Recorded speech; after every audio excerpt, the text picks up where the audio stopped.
Hi YouTube, my name is Laura. Welcome to my channel, Aquamarine18, and happy Pride Month. I wish you on the very last day of June, a little bit late there.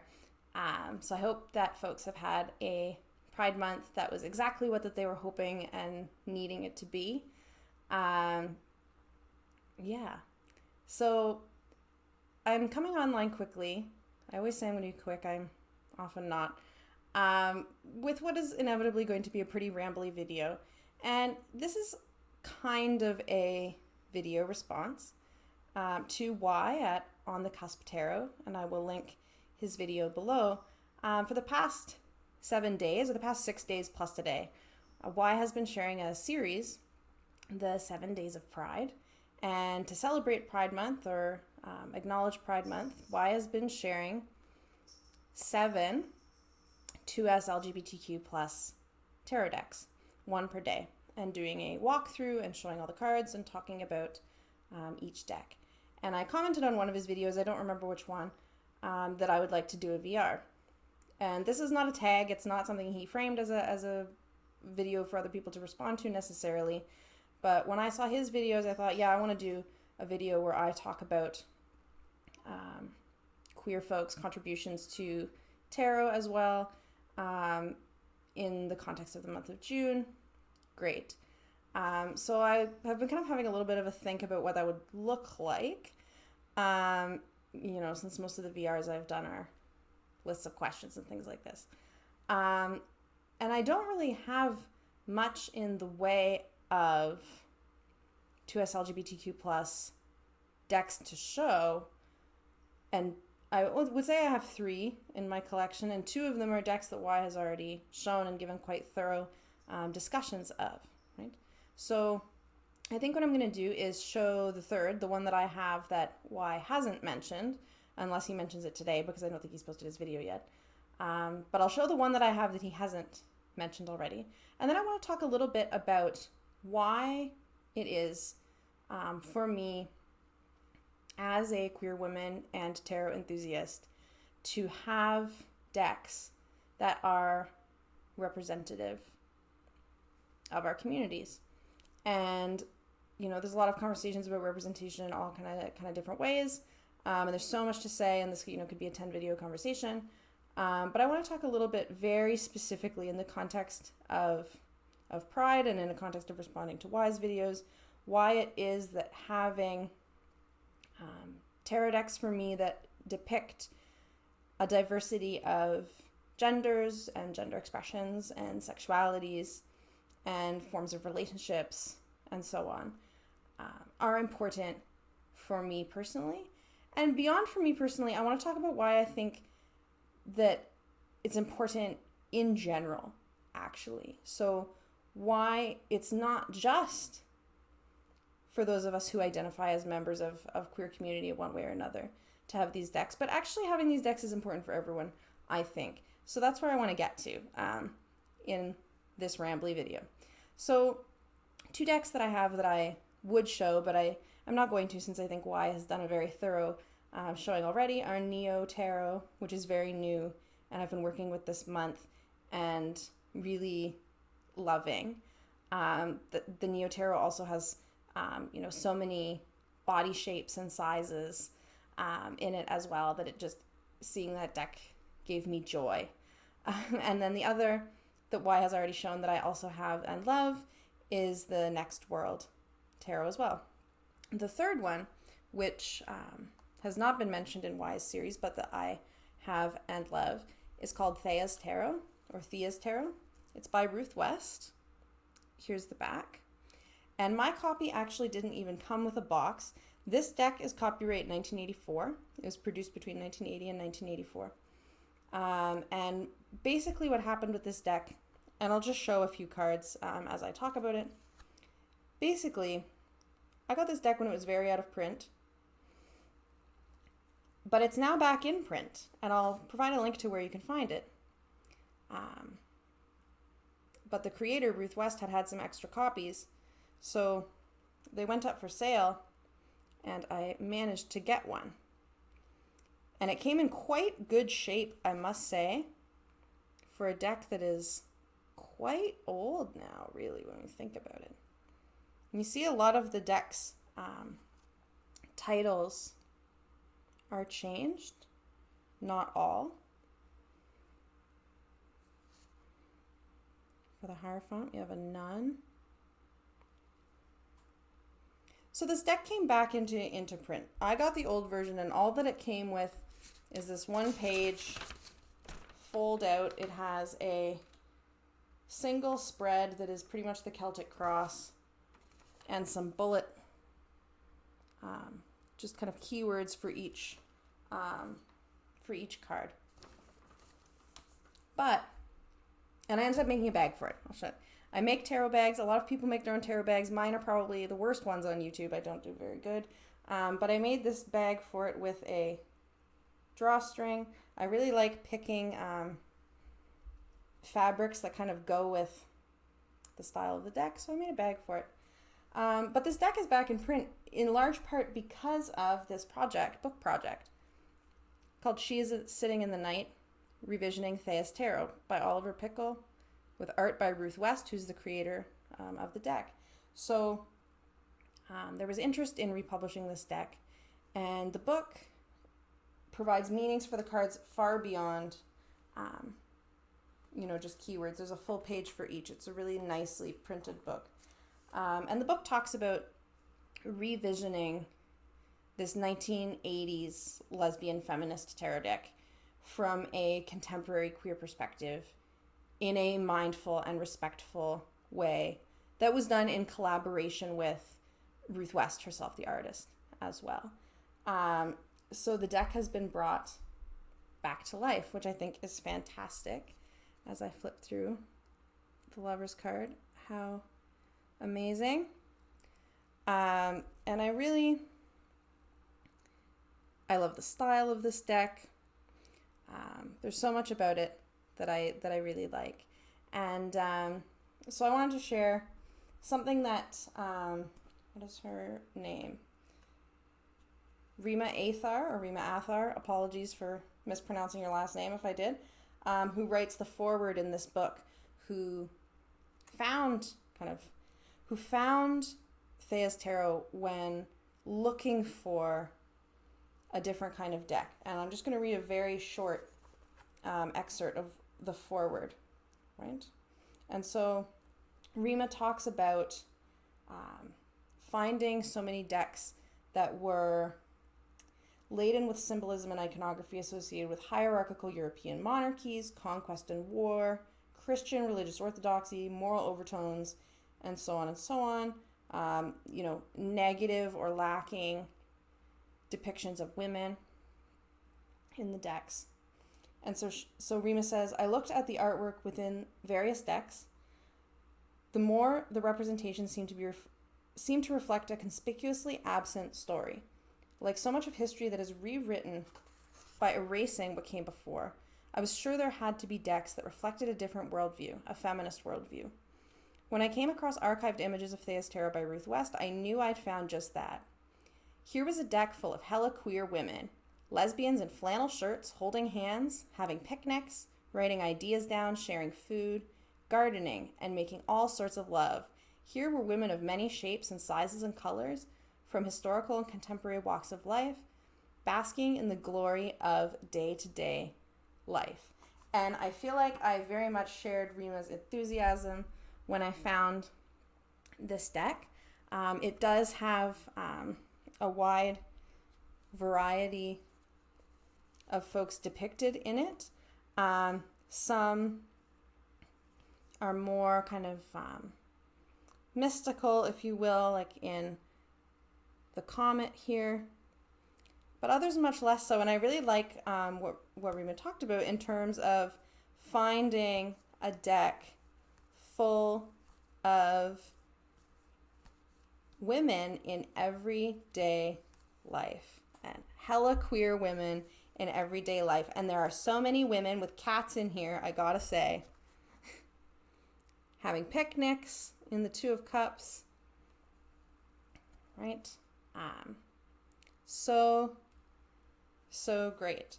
And the Nine of Pentacles, I just have to show because we think of the Nine of Pentacles, in the Rider-Waite-Smith, standing in the garden, kind of very lavish and comfortable, and in the Nine of Pentacles in Theist Tarot, on the sofa with the cat. Amazing, right? So I was drawn to this deck immediately because of these kind of everyday depictions, right, of everyday life. And something that Christy C. Rhodes says in the guidebook to Next World Tarot, I'm bouncing around guidebooks here. Christy C. Rhodes says, we want to find ourselves in our decks, and we want them to tell our story. And I feel like this is really important. And oftentimes I've found when we talk about, the need for, say, representation of queer folks, trans folks in tarot decks, for example, this is the kind of reason that is often, or always really, the first reason that's given, right? We want to see ourselves. We want to feel included and like we belong by having ourselves depicted there, right? And that's really important.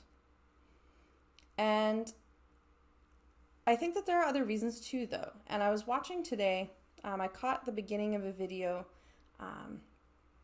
by Natalie at Sanskrit Blue, and I'll link her, unboxing a deck that she got on the Pride Week or Pride Month special, which I also got in the Pride Month special today, but it hasn't arrived yet, the Numinous Tarot. And when Natalie was unboxing, she mentioned that part of the reason that she wanted to have the Numinous Tarot, which is a deck full of gender and sexual diversity and diversity of sexualities.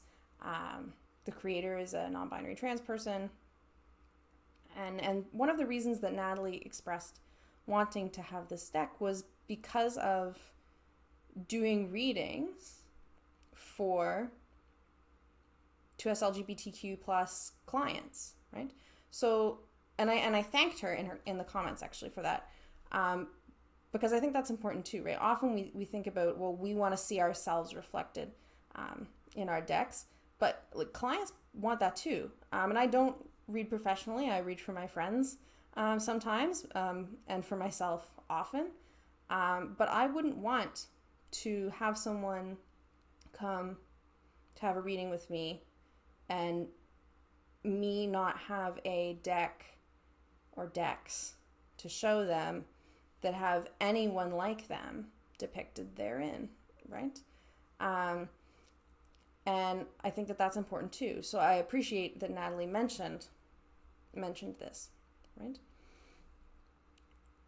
So important for us as readers, important for clients to have our lives and our identities reflected in the cards that we have, right?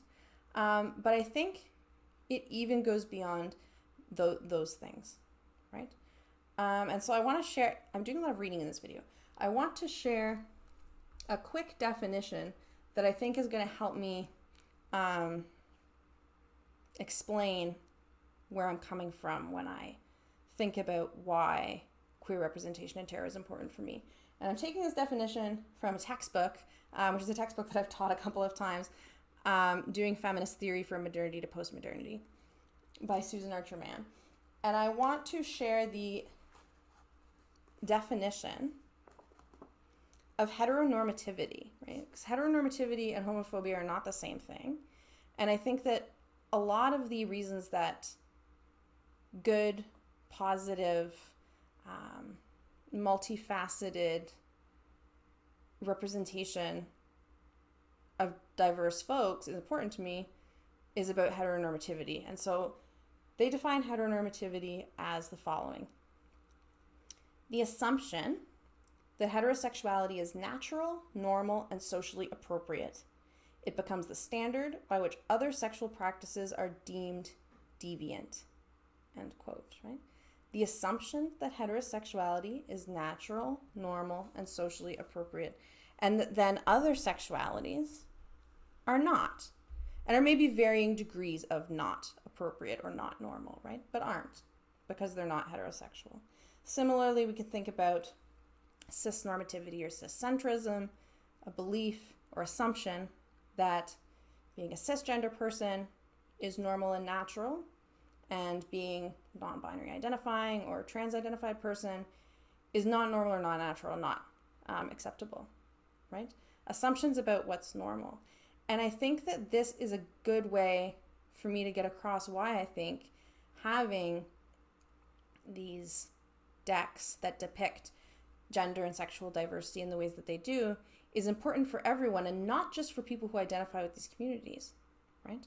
Because the images that we see all the time, and probably a lot of us, are looking at decks every day, much like we're looking, we can talk about television or film or any other media that we're working with, right? The images that we see and we work with and we engage with every day shape our assumptions, right, about what the world is like. And I think that when we have, for example, decks wherein every depiction of lovers is a heterosexual couple, a cisgender heterosexual couple, and every picture of the lovers we have depicts that, then it's easy to have that reinforcing the idea that that's just what lovers look like, or that's what lovers should look like, right? And if you and your lover or lovers don't look like that, then you're something else. You're something other than normal or natural or appropriate, right? Because that's what's the given. And I think that that's, similarly in terms of gender expression as well, right?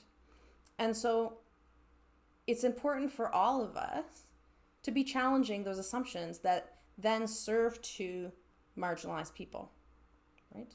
It is important for people of all sexualities, including heterosexual folks, I think, to see this kind of diversity represented as natural and normal and appropriate, right? For exactly that reason, right? And I think that when we think in terms of normativity, right, as a kind of power, right? These ideas of what constitutes a normal sexuality, say, and what doesn't, right? These come with all kinds of really concrete exclusions and oppressions in the world, right?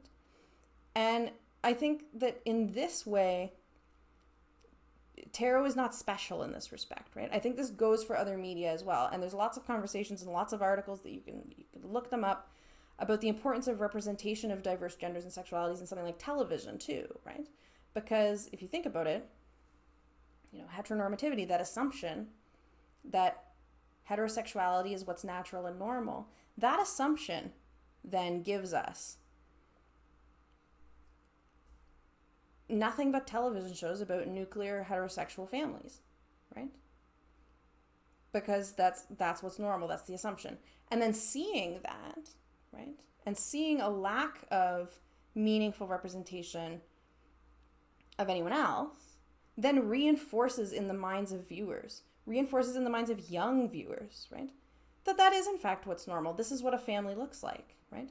Every family on the television has one man and one woman and maybe some children, right? So these norms perpetuate themselves and they're very difficult to break through, right? And I think that really pushing ourselves in terms of the kinds of representation that we want is an important way of doing this, right? And so I think that then also thinking in terms of heteronormativity and challenging heteronormativity with 2slgbtq plus tarot decks, for example. Thinking in these terms also for me is a good way of addressing some of the comments that I see made repeatedly when any kind of conversation about diversity and representation happens, right? And we've all seen these comments. And, they come up in different ways depending if we're talking about racism and representation and lack of representation of people of color, if we're talking about representation of queer folks and trans folks, or lack thereof, or these arguments come up in different kind of ways, but often, at least what I've seen, when these ideas get brought up, we need better representation. One of the first arguments in a tarot context specifically is, well, tarot cards represent archetypes, right? And these archetypes kind of reflect everyone, right? You don't need to have, I don't know, an Empress card or a Lover's card or a Judgment card or what have you that looks like you, or that looks like your culture, or that looks like your way of being, because they're just representations that are supposed to represent everyone, right? And representing them in one way isn't excluding everybody, right? And on the one hand, sure, I don't need every deck that I have to look exactly like me, obviously. But I think then, yeah, if tarot decks archetypes are supposed to speak to and represent everyone, then that's a really good argument for why better diverse representation is important, right? Because if we're ostensibly supposed to be representing everyone, but keep representing dominant ways of being, right? Heterosexuality, for example, and saying, well, that's supposed to represent everyone, then that exactly is heteronormativity, right? That is taking heterosexuality as the standard by which all else is measured, and using it as neutral, right? This is a neutral representation of the lovers, to have a man and a woman, and if you change it, it's all of a sudden not neutral anymore, right? Well, no. One sexuality is not more neutral than the other.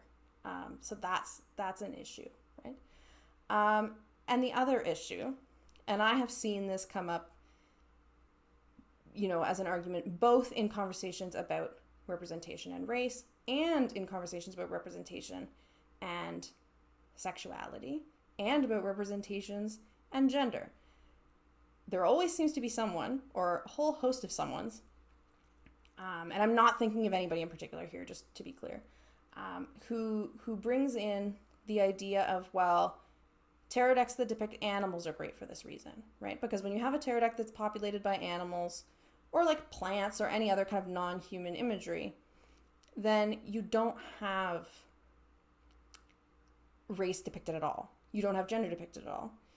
You don't have sexuality depicted at all, right? It's kind of neutral in that way, right? And I think that argument is an issue for a number of reasons, not all of which, that's a video in and of itself for me, to be honest. And I love decks that have animals in them, don't get me wrong. Especially oracle decks usually, actually. But I like an animal deck. But it's not enough, The response to, I want to see myself represented, I want to see my community represented, I want to see diversity represented. No, you either get a deck with only straight people or only white people, or you get a deck of animals, is not good enough. I'm sorry, it's not. Because when we think about heteronormativity again, right, and the assumptions around normality and wanting to depict, as I think, in the Theist Tarot forward, they describe as kind of just queer women in everyday life, right? Those kinds of representations can challenge what that assumption of what normal has to look like, what normal does look like, right? A deck full of animals doesn't do that, right? And so it doesn't answer that issue. So I've been on for 24 minutes. That's a lot. That's a lot more than I intended.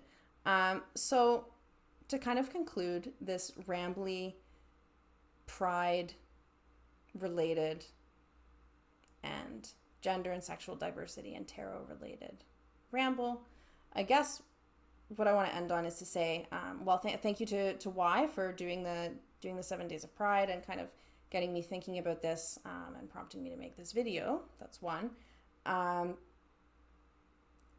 second, I think, we don't need to only be showing and talking about decks and their representation of 2slgbtq plus communities only in June.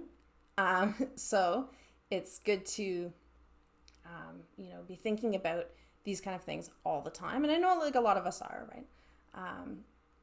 To be thinking about this all the time. And I would say to also think about, and this is something that I think about when I'm buying new decks, right? Think about that idea of normativity, right? And the idea that some life ways are positioned as normal, so then others are positioned as abnormal around them. And think about ways that we can disrupt that, right? That is what I would like to end on. So if you've stuck with me all the way through this ramble, thank you for watching. I hope to continue the conversation in good ways. Thanks, and have a great evening.